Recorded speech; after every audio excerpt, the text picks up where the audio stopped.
All right, good afternoon. We got our new idle speed control here. That's new old stock 4485. That's quite old. And you can see the pins on this thing. It should work. We will put it in and see what happens. But this is what you have to do. This is what they need to look like. See this?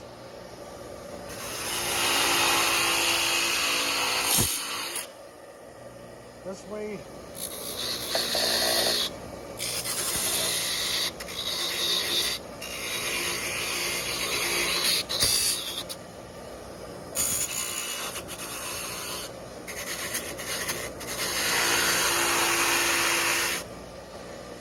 Now they're clean. And then we spray them and we're going to be good. And then later on we can open it up if it doesn't work.